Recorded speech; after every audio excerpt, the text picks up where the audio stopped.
Hi, Bleeding Critic. This is D. McCauley, paranormal investigator for Dark History and producer of Fallacious. This is my horror therapy video. It was June 2nd, 2013. Me and my girlfriend at the time were heading down to a place called St. Sylvester's in a place called Nipigon, Ontario, which is the most photographed church in all of Northern Ontario for its history.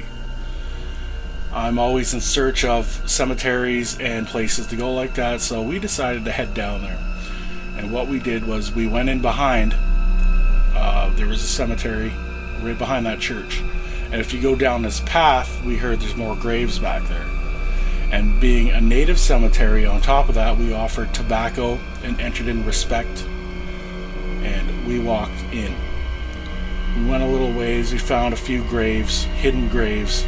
You could always tell these things when you're walking through the woods and there's depressions in the earth. It's either going to be where a tree fell and rotted away, or it's going to be a grave. So we found a few unmarked graves. We spent a little time there bird watching, and we left.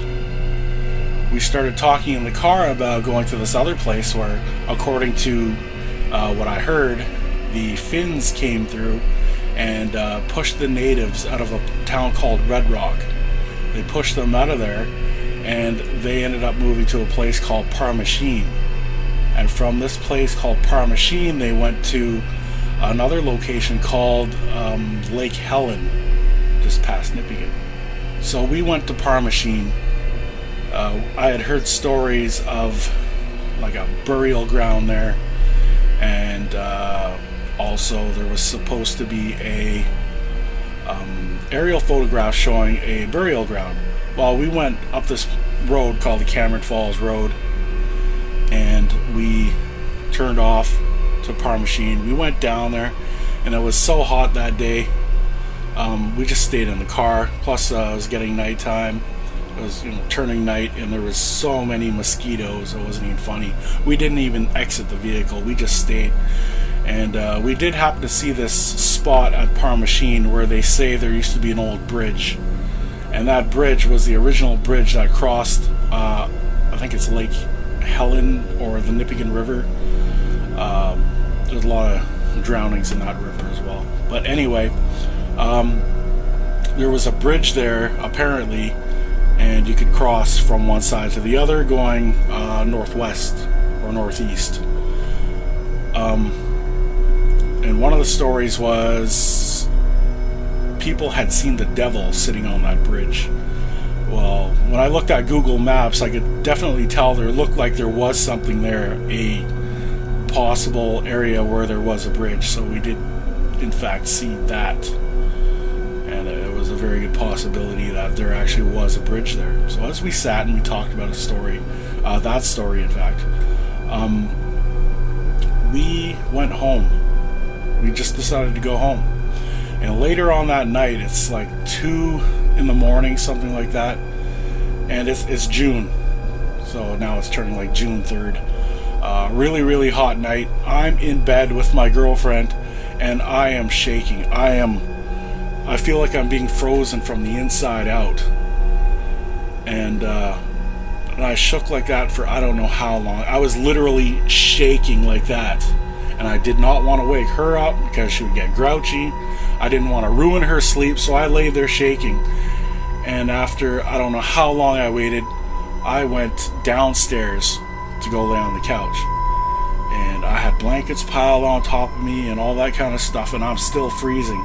So I lay there for another maybe 2 hours, something like that, and I finally fell asleep. So what happened next was, as I said, I'm a ghost hunter. I have like all kinds of equipment that I used to use back then, like sensors and K2s and whatnot. Well, I had K2s on the stairway. It was a stairway that comes down like this on a curve and then into the hallway kitchen area. I had K2s there, and I had motion sensors on the steps because I'm always looking for something paranormal. Well, I had those there, and then also light sensor lights just for general visibility at night. Well, I'm laying on the couch and the TV's off. It's pretty much pitch black, except for the light coming through the little kitchen window and the window in the doorway in the hall, which is right beside that stairway. I heard something come down the steps that night. It was... By that time, the shakes went away, but I heard something. It was so heavy, it made the stairs crack and wrench on every step it came down. And in fact, it bypassed every sensor that I had. It did not switch on anything.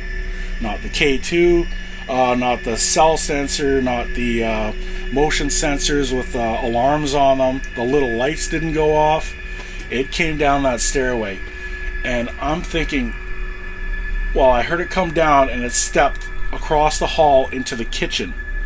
Now that kitchen is like, 12 feet away from me. There's a doorway there and a doorway there through the hallway. I could go that way or I can go this way into the kitchen.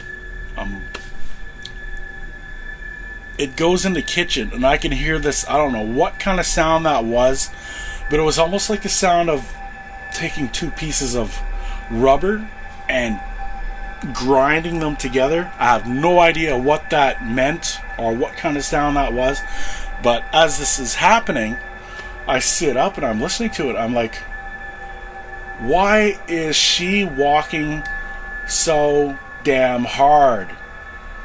What's going on? And I'm waiting for that light to turn on in the kitchen. It never turned on, so I got up and walked into the kitchen and switched on the light. There's nobody there whatsoever, and that just actually made me, like, my hair stood up on end and I had goosebumps. And to this day I don't know what that was, but I'm guessing the moral of the story is, and it's what I tell everyone, is watch where you go. You never know what kind of hitchhiker you're going to pick up. That's about all I can say about that. I have no explanation for it other than it being a ghost that caught a ride with us from the cemetery at St. Sylvester's Church.